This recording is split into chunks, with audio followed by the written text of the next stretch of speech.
ನದಿ ದಂಡೆಗೆ ಯಾವ ಜೋಪಡಿ ಪಟ್ಟಿ ಹಾಕಂಗಿಲ್ಲ. ಈಗ 1, 2, 3, 4 ಜೋಪಡಿ ಪಟ್ಟಿ ನಿಮಗೆ ಎಲ್ಲರಿಗೂ ಹೇಳ್ಬಿಡು. ಎಲ್ಲ ಜೋಪಡಿ ಪಟ್ಟಿಗಳು ಕಿತ್ತಬೇಕೀಗ. ಯಾಕಂದ್ರ ನದಿಗೆ 1,20,000 ಕ್ಯೂಸೆಕ್ ನೀರ್ ಬಿಟ್ಟಾವ. ಸಣ್ಣ ಸಣ್ಣ ಮಕ್ಕಳು ನಿಮ್ಮ ಮತ್ ನದಿಗೆ ಹೋಗಿ ನೀರಾಗ ಆಡಕ್ ಹೋಗಿ ಹರ್ಕೊಂಡು ಹೋದ್ರೆ ಸಮಸ್ಯೆಗಳಾಗ್ತದ, ಪ್ರಾಣ ಹಾನಿ ಆಗ್ತದ. ದಯಮಾಡಿ ಎಲ್ಲಿ ಸುರಕ್ಷಿತ ಜಾಗದ ಅಲ್ಲಿ ಹೋಗಿ ನಿಮ್ ಜೋಪಡಿ ಹಾಕಿ ಬ್ಯಾಡ. ಇಲ್ಲಿ ಮಾತ್ರ ತೆಗಿಬೇಕು. ಇವಾಗ ತೆಗಿಲಿಲ್ಲಪ್ಪ ಅಂದ್ರೆ ನಾವೇ ತೆಗಿಬೇಕಾಗ್ತದೆ. ಎಲ್ಲ ತೆಗಿ ಎಲ್ಲ ಮಕ್ಕಳು ತಗೊಂಡು ಎಲ್ಲ ನಿಮ್ದೇನ್ ಸಾಮಾನ್ಯ ಎಲ್ಲ ತಗೊಂಡು ಜೋಪಡಿ ತಗೊಂಡು ನಾವ್ ಹಂಗಂದ್ರಲ್ಲ ಸುರಕ್ಷಿತ ಜಾಗಕ್ಕೆ ಹೋಗ ನಿಮ್ ಜೋಪಡಿ ಹಾಕಿ ಬ್ಯಾಡನಲ್ಲ. ನೋಡ್ರಿ ನೋಡ್ರಿ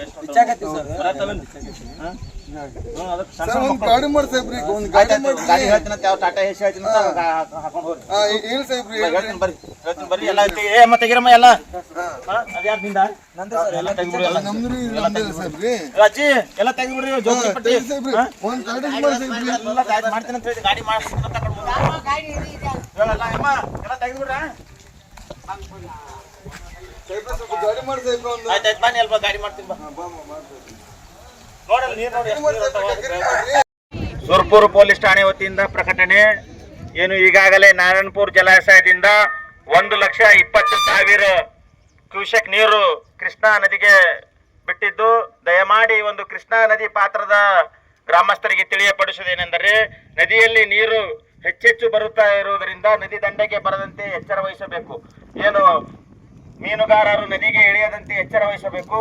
ನಮ್ಮ ರೈತ ಬಾಂಧವರು ಏನು ನದಿ ದಂಡೆಗೆ ದನ ಕಾಯುವುದಾಗಲಿ ಕುರಿ ಕಾಯುವುದಾಗಲಿ ಏನು ಮಹಿಳೆಯರು ಈಗಾಗಲೇ ಬಂದಿದ್ದಾರೆ, ಮಹಿಳೆಯರಿಗೆಲ್ಲ ನಾವು ಬಟ್ಟಿ ತೊಳಿತಾ ಇದ್ರು, ಅವರಿಗೆಲ್ಲ ನಾವು ಬಟ್ಟಿ ತೊಳೆಯದಂತೆ ಎಚ್ಚರ ವಹಿಸ್ತಿದ್ದೀವಿ. ದಯಮಾಡಿ ರಭಸವಾಗಿ ನೀರು ಬರುತ್ತಾ ಇದೆ.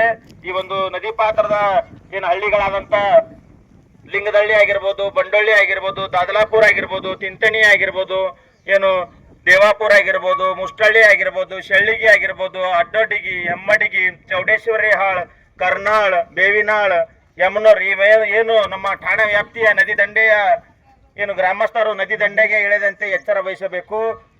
ನದಿಗೆ 1,20,000 ಕ್ಯೂಸೆಕ್ ನೀರು ಈಗಾಗಲೇ ಬಿಟ್ಟಿದ್ದು, ಇನ್ನೂ ಹೆಚ್ಚು ನೀರು ಬಿಡುವ ಸಾಧ್ಯತೆ ಇದೆ. ದಯಮಾಡಿ ನದಿಯ ದಂಡೆಗೆ ಸೆಲ್ಫಿ ತೆಗೆದುಕೊಳ್ಳಲು ಯುವಕರಾಗಿರ್ಬೋದು, ಆಗಿರ್ಬೋದು ಬರಕೂಡದು. ದಯಮಾಡಿ ನದಿ ದಂಡೆಗೆ ಏನು ಕುರಿ ಕಾಯೋರು, ದನ ಕಾಯೋರು, ಏನು ಮೀನುಗಾರರು ಮತ್ತು ಏನು ಬಟ್ಟಿ ತೊಳೆಯೋರು ನದಿ ದಂಡೆಗೆ ಬರದಂತೆ ಎಚ್ಚರ ವಹಿಸಬೇಕು. ಇದು ನಮ್ಮ ಸುರ್ಪುರ್ ಪೊಲೀಸ್ ಠಾಣೆ ವತಿಯಿಂದ ಪ್ರಕಟಣೆ ಆಗಿದೆ. ಅದೇ ರೀತಿಯಾಗಿ ಗ್ರಾಮ ಪಂಚಾಯತಿ ತಿಂತಿಣಿ ಅವರಿಂದಲೂ ಕೂಡ ಪ್ರಕಟಿಸಲಾಗಿದೆ. ದಯಮಾಡಿ ಎಲ್ಲರೂ ಸಹಕರಿಸಬೇಕಾಗಿ ವಿನಂತಿ.